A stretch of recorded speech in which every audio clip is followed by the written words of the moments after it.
Under the once lush slopes of the Nyiragongo volcano in Eastern Democratic Republic of Congo, traders are hard at work. These chest-high sacks of charcoal in the town of Kibati are the product of deforestation that has, according to the United Nations, reached unprecedented levels.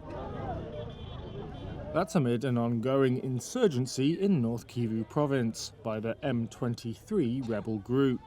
The violence has displaced over 1.7 million people, like Jacques Muzayi.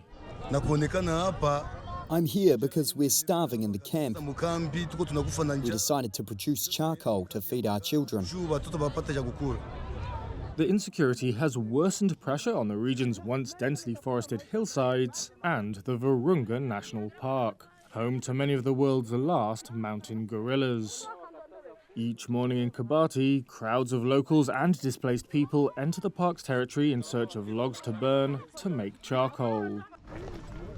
Others go deeper to cut trees for planks or plant crops in newly open land.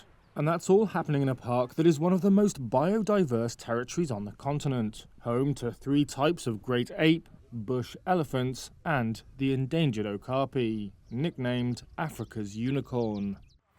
Bantu Lukambo is head of a local environmental organisation. Frankly, for us as locals, it breaks our hearts because for us the park is everything. We live because of this park. So when we see that the park is being decimated, it breaks our hearts. And today we estimate that only around 20 square kilometres of forest in the southern sector remains. In 2021, authorities declared martial law in Congo's east in response to the rising violence. According to a UN report, armed actors on both sides have profited off the production or trade in wooden planks in the areas they control. Illegal and uncontrolled logging, the July 8th report said, has led to the destruction of significant swathes of virgin forest in protected areas of Virunga. And here's what that looks like in satellite images taken between August 2022 and June 2024.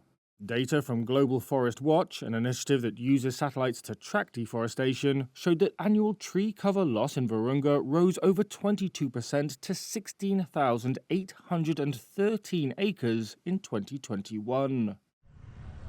A further 17,928 acres were lost in 2022. At a roadside depot in Kibati, planks, some of which have come from trees in Virunga, are unloaded off the back of motorbikes.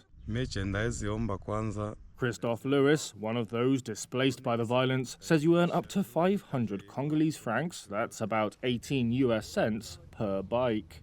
He says he wants the authorities to do everything possible to end the war, because that is what pushes people to destroy the environment. If the war ends, he says, they will stop cutting the trees.